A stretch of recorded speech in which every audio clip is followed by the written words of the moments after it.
Hello, and welcome back to the Anime Club. Also some pillows if you're feeling generous. I can do that. Cool. Pills or pillows? Pillow! I'm sorry, I only have a hookup for one of those things. And it's not pillows. No, you don't understand. I am the pillow queen. I deal in pillows. I have all of the hookups, my dude. Mr. FBI agent, please don't arrest all of us. Mr. FBI-chan, please, I know I was looking up Tommy guns yesterday, but I promise it's not for anything weird. Yes, she's just going to bedazzle her Tommy gun. I did actually have like 7 tabs open looking up Tommy guns, including the Wikia and Wikipedia page for Tommy guns, because I needed it for a recent acquisition. Oh my. Well, so everybody, in this episode we're going to be covering story, characters, and themes for Bakemonogatari. Oh boy, this is gonna be a stack segment, I think. So I figure the way we go through this same way we did Bunny Girl Senpai, because it's very similar but by arc, right? So the first one is Hitagi Crab, episodes 1 and 2. Yes. Yeah. This is where we meet our poster girl of the series. And main heroine. And main protagonist. Our hero and our heroine. Yes. Yeah, heroine. Yeah. I gotta say, Heroine. to this day, I still don't quite know what happened in that arc. That arc was a fever dream for me, like on the level of the first Garden of Sinners. I feel like it came and it went, and I was left completely mind-fucked by the end. I really didn't think this was that complex. No. Not that This was honestly complex. the most straightforward arc of the Yeah, whole like series. this one was very, very simple. It was just 2 episodes, you know? Yeah. Like, super simple. I mean, I got what happened, but it felt like it just kind of happened, if that makes sense. Yes, Yeah. that was kind of the point. It was meant- fast. It was fast, and it was meant to be fast. Also, we meet best waifu in this arc. Meme Oshino.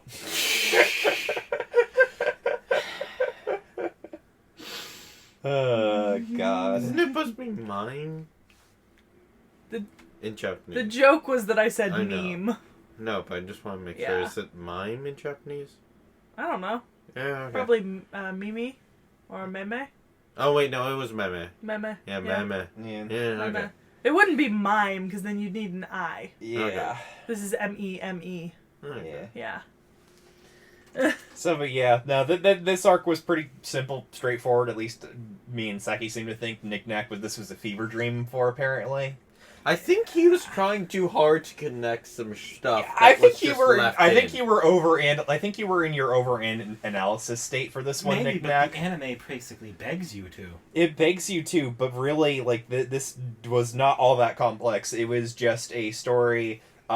Hitagi, she was very light. Yeah. She met a crab at some point. Crab took away all her weight. That includes all her emotional damage and her physical weight. Yep. Because your emotions weigh down upon you. Yep.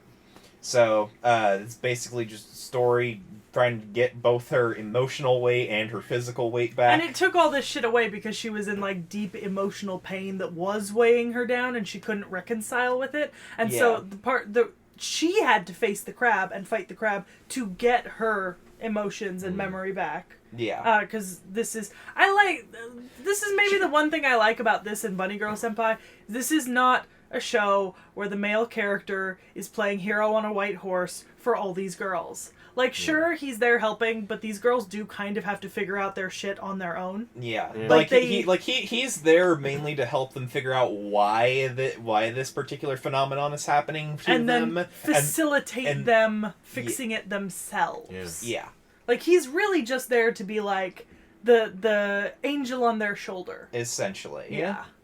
So Well, except, wait, what about the snake one? I don't think the snake was like that. Was This it? is- Well, the snake one's a little bit different because they end up with like 2 things, but we'll get to it when we get there because Yeah. that's not next. yeah, So this was Hitagi Crab. I really liked Hitagi Crab. I thought some of the jokes were god tier in Yeah. this one about like the dense crab and rock crab and all the wordplay in the crab god and that kind of thing. crab is God tier. crab is delicious. Also, how good do you think that crab would taste in hot pot?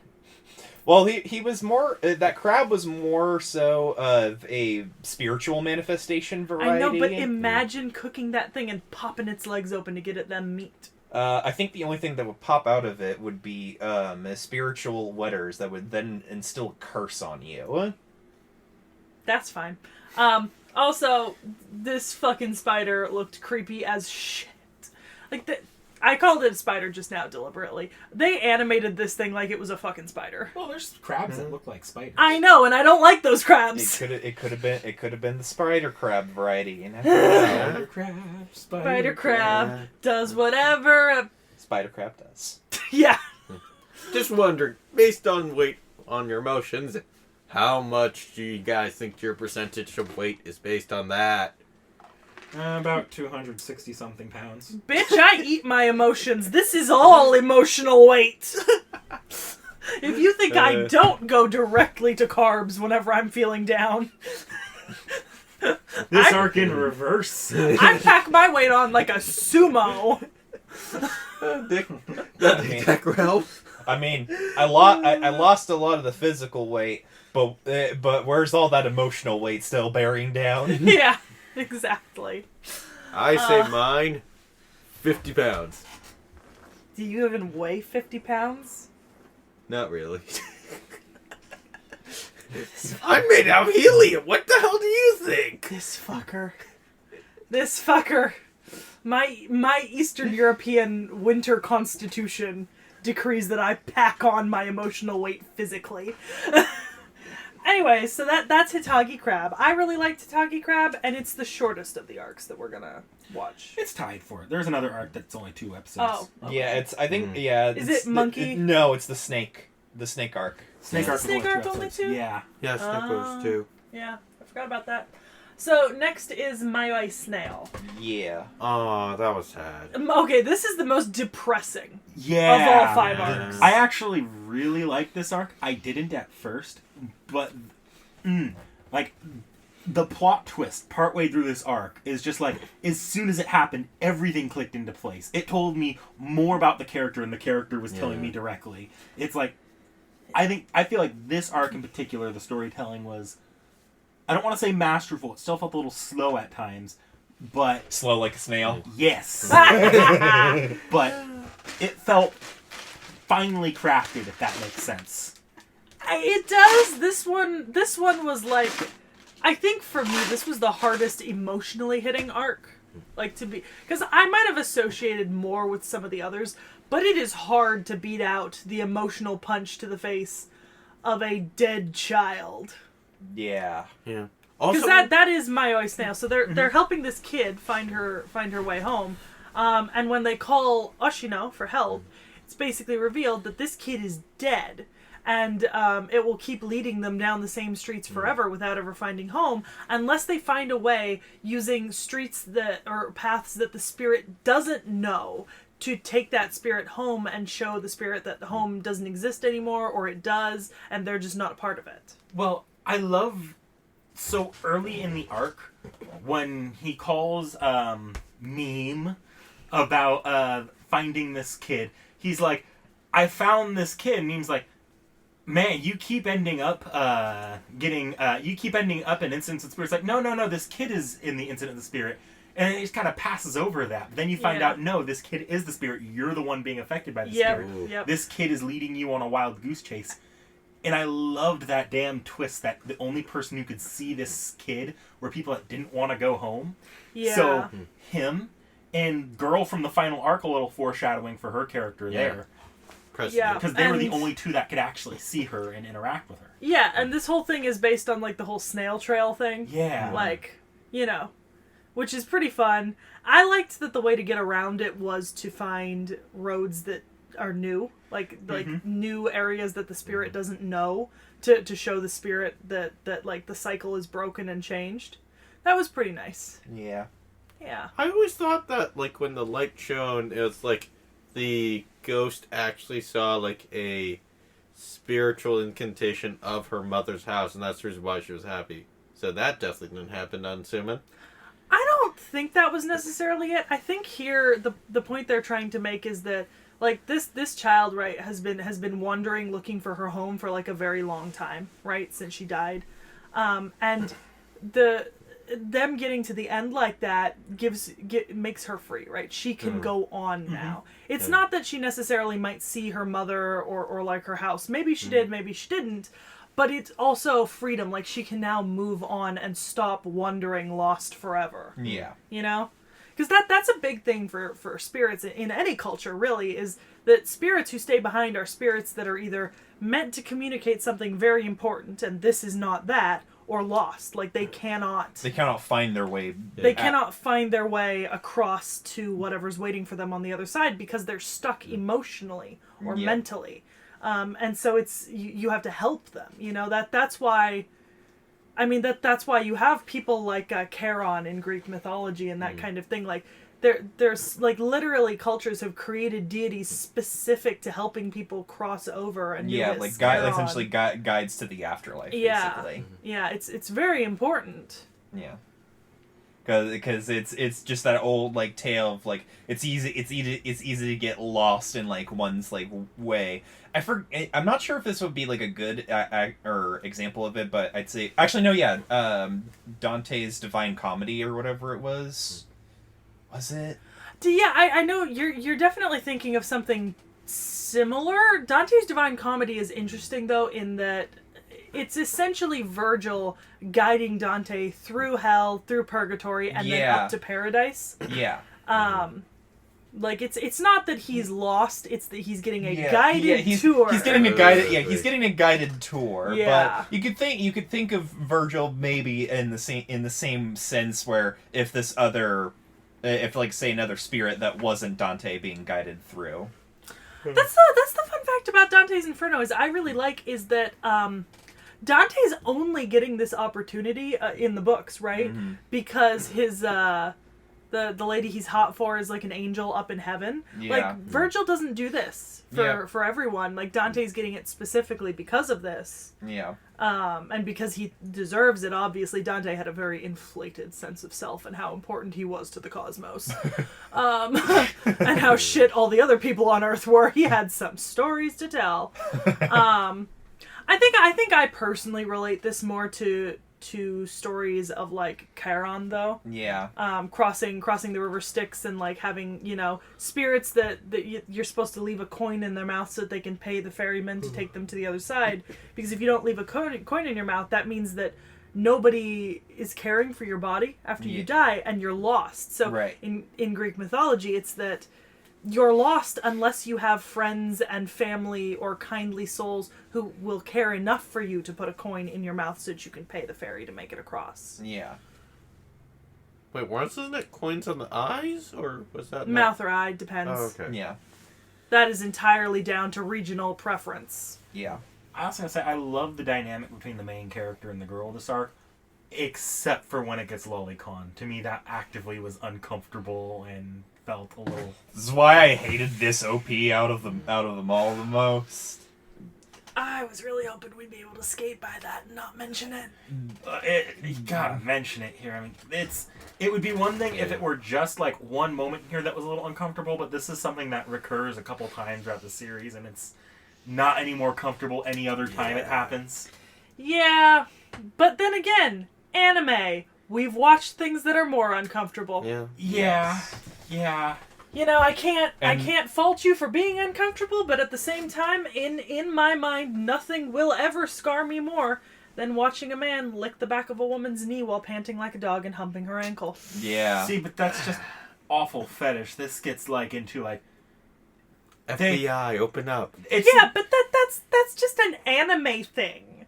Anime just has a problem with character ages. It really does. That is an entirely this is a systematic Japanese cultural issue that we are uncomfortable with as Americans. It's just rare that the character actively acknowledges that what they're doing would qualify as assault.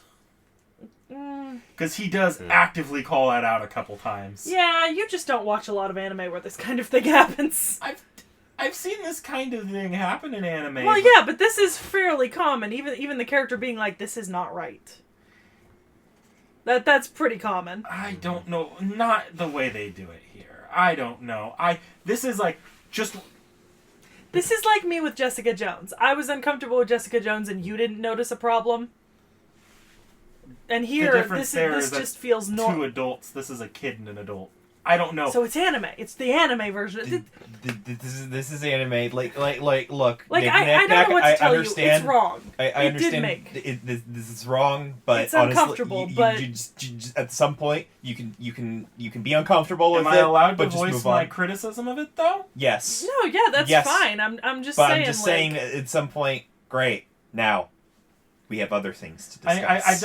I've done plenty of praising the show where I think the praise is deserved. That's But fair. Yeah. this is not something I just wanted to like pretend didn't happen because it did. No, And it's it did. not good here. Not did. every It's not anime good. does this. Not Yeah. every anime does it, but I think unfortunately it's common Yes. in the Yes, industry. it is. Which I mean, I understand the uncomfortableness, and this was definitely not something that I was. I don't even want to use the word into as a judgment of what I was into. This is not anything I wanted to watch, but I think, unfortunately, I'm somewhat desensitized to lolicon at this point in anime. yeah. Just because it's such a prevalent issue, either aesthetically or actually. I mean, in for anime? God's sake, Nick Nack, Fate Magical Girl anime. Yes, I'm uncomfortable with that one as well, and I Yeah. will rail against that one all day if you ever give me the opportunity to. No, it's entirely fair. Your criticism is 100% valid and fair, and I'm there with you on it. I think I think me and Seki are in the same boat. We're both just desensitized to it at we're this just point. a little too Yeah, desensitized.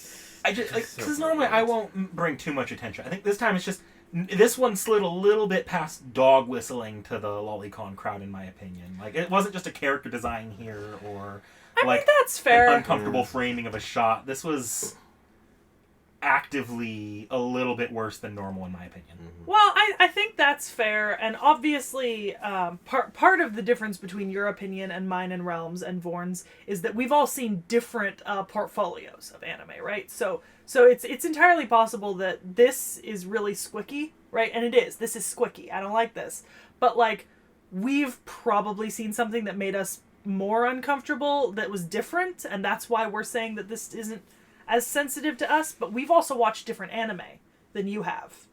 In general. So, like, this to me was not the worst I've seen in terms of lolicon in a show, but that doesn't mean that this was good. That means that I've seen worse shit, and I'm now desensitized to the shit that's not as bad comparatively. I mean, which is not good. for God's sake, Nick Nack, we both watched the show that shall not be named, but you know which one I should be talking about. Oh yeah, no, it's nowhere near that level. Manga Sensei. Look, I will openly acknowledge this is like, although I think this is a little worse than normal, it's nowhere near the Arrow Manga Sensei Yeah. or the Fate Magical Girl anime level, where it's like downright like.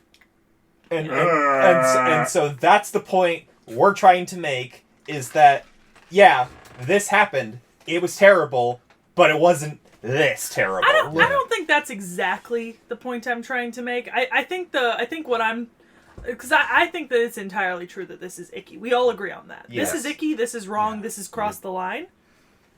But I think based on the amount of shows you've seen, for some people this is not as far across the line as they've seen, and for some people this would be really, really cross the line. I do want to be clear here. This is not the sole reason I gave the show a meh. It's maybe it compounded a little bit, but for me the meh has more to do with pacing, especially as the show Yeah. goes on.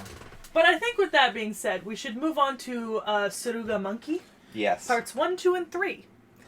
Yeah. This was honestly probably my second favorite arc of the show, honestly. Me too.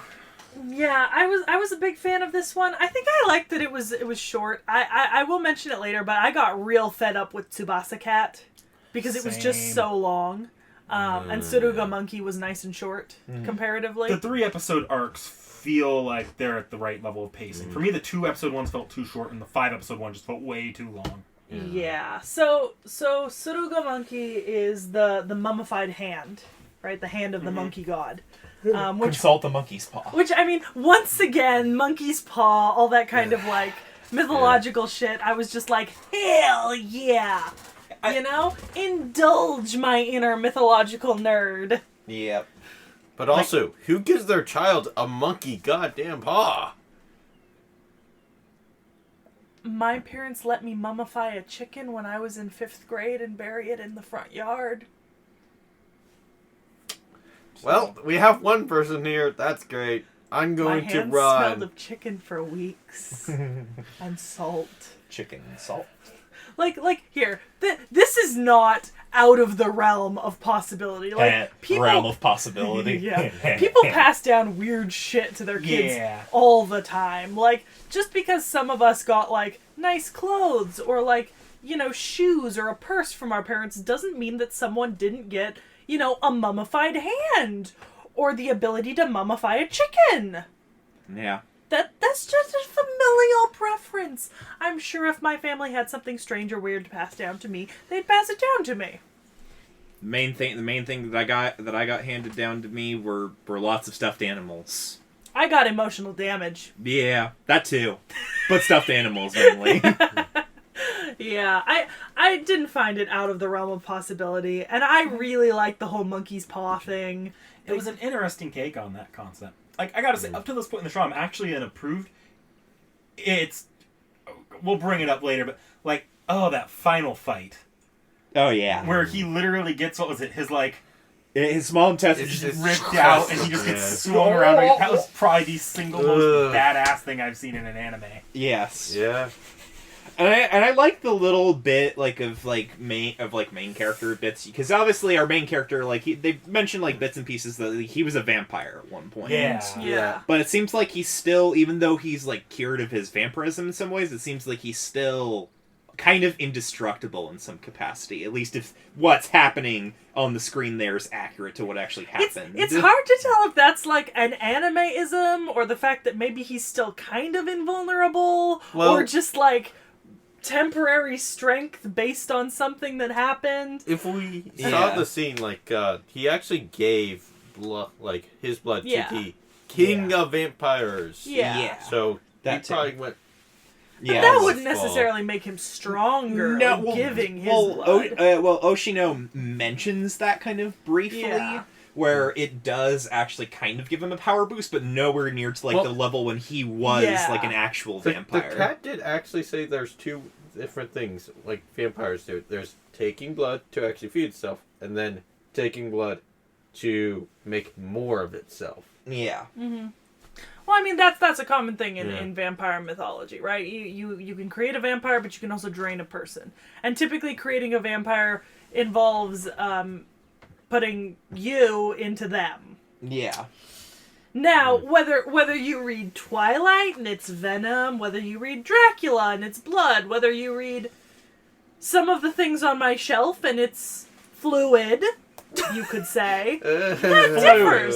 That differs by interpretation. You know, it's variable. Succubi it's are just malleable. vampires for people willing to forego the metaphor. Succubi and incubi are just fucking vampires that don't feed off bodily fluids. They feed off spiritual energy Yeah. or life force. Yeah. Wait, so succubi and They're a bit incubus more carnal.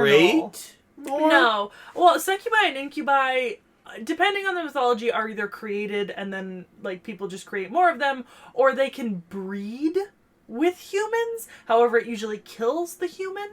But succubi and incubi are basically functionally pretty much immortal and invulnerable, more so than normal vampires, because they don't feed off blood. They feed off of like carnal energy and life force, which is a renewable resource. So then succubi and incubi are just vampires without the bullshit. Yeah. 'Cause let's be honest here. They're hybrids. They have renewable energy In sources. a lot of vampire material, the drinking of the blood is just the metaphor. Yeah. Yeah. So maybe that's meant to say something about our main character, but we don't really get as much of that. Yeah. I mean, I was going to imply that, despite the rant I went on. So, Yeah, let's get away from that now. The characters are really awesome in this arc. Oh, yeah. This is the one arc where I don't feel like a moment was wasted.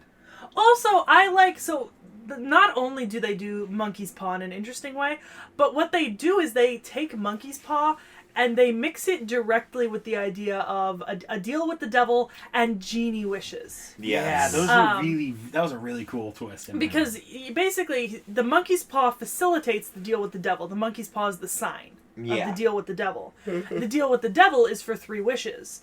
Now, the wishes are kind of...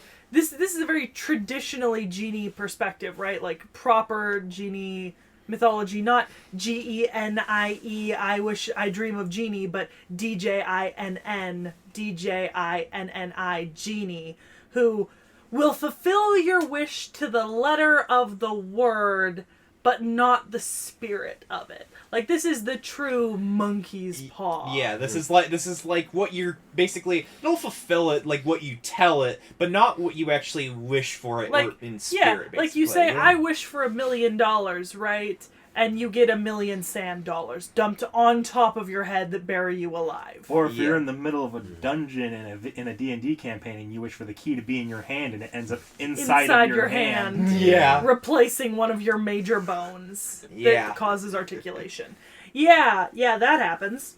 So and you know, the traditional portrayal of that is that whoever you're making the deal with will decide whether to interpret your wish in a good or a bad way, because traditionally there are good and bad genies, but because they've replaced the genie with a devil here, it's obviously going to do it in the most malicious way possible to the greatest number of people, which is what it's doing. Mm-hmm. Although it did kind of went with the spirit of her wish, although unconsciously. But it's malicious compliance. Like, it's doing the wish, but in a way that hurts the most people possible. It's more like it's never not doing what she wishes for. It is. But it's doing, like you it's said... doing it not in an entirely 100% happy-go-lucky way. It's never just going to materialize things. Yeah. Its first thing is always going to be to make her take out whatever's in her way of doing it. Yeah. I mean, that is the easiest way to fulfill a wish. Especially those. Fate. Yeah. So it's interesting. I really liked this. Also, she had as many books as you did, Zekman. Maybe even a little bit more. You now Just are that in random ass competition. scene where they're like, yeah, we're just going to frolic in the books for a few seconds. Look, girl knows what makes her happy. I can appreciate that. Yeah. If I could frolic in the books, I would. Except those are BL books. I could pull out at least 10 books from that book. You act like Seki couldn't have a pile that big of BL. Or you act like I don't literally have some of it displayed. Or just ask to maybe, I don't know, see some of her fan fictions. I don't think I've read a heterosexual romance in at least 2 years, if not more. Great! Possibly more. Yeah. Like my AO3 history is just sordid and tawdry. Like, I would never show anyone my like subscribed bookmarks list, because like no one needs to know that. And then you accidentally show Unless it on you suddenly channel. discover that someone's partaking within the same thing. But even That's true. You will make the closest friends you have ever made if you share the same disgusting favorite fics on AO3. You will wallow make in your the degenerate... closest friends you have ever met when you share the same AO3 fics and tags. Wallow in your degeneracy together. See, there's a reason why I don't favorite tags on AO3. I only favorite fandoms.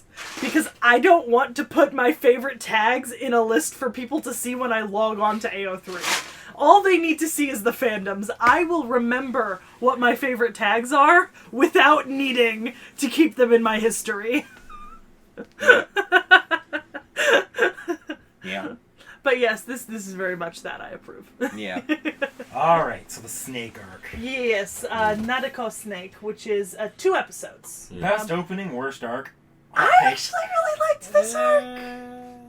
It was an okay arc. Yeah, it was Nothing too special. Nothing too better. Honestly, it was like Hitagi, but with snakes. Yeah, I kind of liked it, to be honest. I liked the brevity of it. I didn't care for this one at all. Like, I don't have anything particularly, like, okay, outside of the obvious scene that I'm not going to rant about again.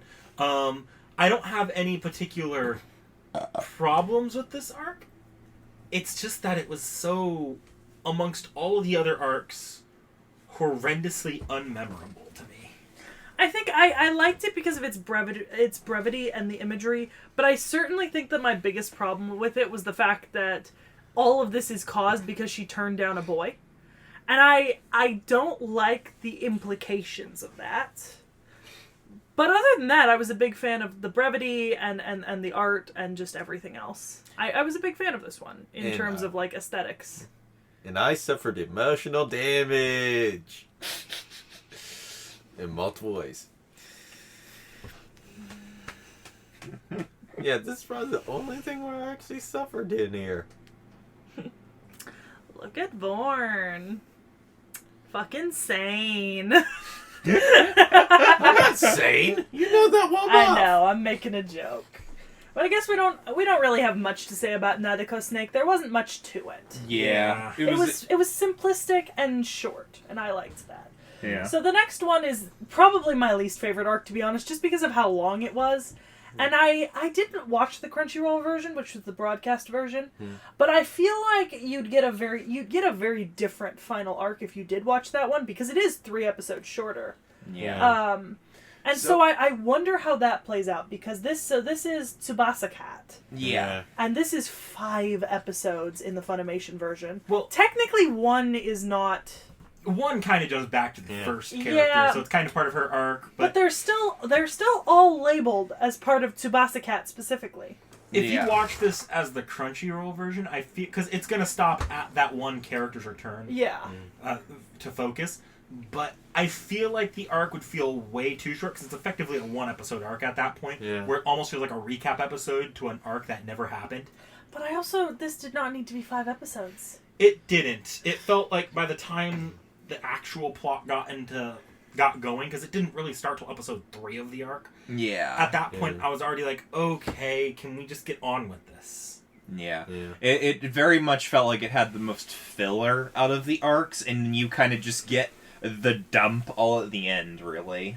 Yeah. I actually really liked episode 12, because it builds into the relationship between the main girl and the main character, but the arc itself, like the Tsubasa Cat parts, felt like we're missing a huge chunk of it. It was just long and out of place and like weirdly shoved in at the end after the season felt like it had already ended. Because the season ends in episode 12. It does. Yeah. And then 13, 14, and 15 are of ONAs, original More or net less. content. Yeah. And it just feels like it was tacked on for the DVD release to like obviously this isn't like an anime original movie or anything like that. It's canon. This is part of the adaptation that they just didn't get around to on the first release, probably for time or budget constraints. Yeah. But, and I don't feel like the ending of the original set of 2 episodes play into why this arc was bad. I just feel like in general it doesn't feel set up, and it goes on long enough to where you don't feel like it needed as much runtime as it did to tell the story it was trying to. I think I finally understood what their strategy here was. If like the last episode, say on like the Crunchyroll broadcast or whatever, is not showing the extra one, I can have the feeling that they leave this on. Hold on. Sorry, let me finish it. I have a feeling they left it on a cliffhanger intentionally and told people to go buy the Blu-ray if they want to see how it finished because of the budget constraints. So that way they could get money. I don't know if that's necessarily what they did. It's just my theory. It's just my theory. It's just my theory. It's very clear originally they intended the entire arc to be part of it. But 15 episodes is a lot to ask, especially if you're a newer studio like that. Oh, yeah. Whereas Blu-ray is pretty consistent. Like, the Fate Zero and Unlimited Blade Works Blu-rays have almost an entire episode's worth of extra content to them. It's just, in this case, it was basically the actual arc that was Blu-ray exclusive. So they ran out of time and probably budget in the original release. Yeah. That's what I would think. I think they ran out of time and budget, and then when they were redoing all the episodes for Blu-ray, because they changed a lot across the series, they probably were just like, we can, finish this instead of releasing this as a separate thing. Yeah. I think that's... I don't know. That's just my ballpark theory, but Or alternatively, another theory for this could have been that maybe they intended to leave it off like this in the hopes that they would get a season 2. And by the time the Blu-ray started coming out, they were like, Yeah. might as well just finish this now. Well, they did get a season 2. All the Monogatari's are just more Well, seasons. yeah, but Yeah. I mean, like, specifically of this, you know? Not just the next show in line. Well, it's not like Fate where it's a completely different story. No, this continues Yeah. with the same characters, or at least Yeah. following character. Like in the very most it goes off as it follows a side character on a tangent, but it's all part of the same book series. Yeah. Yeah. Okay, So we do we move on to waifu wars at this point? Yeah, I forgot we have waifu wars to do. Ooh, Waifu wars. wars. Waifu wars. Waifu wars. Knick-knack. You always go to me, and I never have an answer prepared by now. Like I said last episode, it's because your name is Clippy. Can we pass for the moment? I don't actually remember the character names. I'll go- 'cause I'll it's go- been a while. Describe them then. I'll go for mine. I'll go for mine and get mine in the way. Mine's Tsubasa. I feel bad. I understand. Rejection. It's hard, but you know. Born. President or Snake Girl. Knick-knack.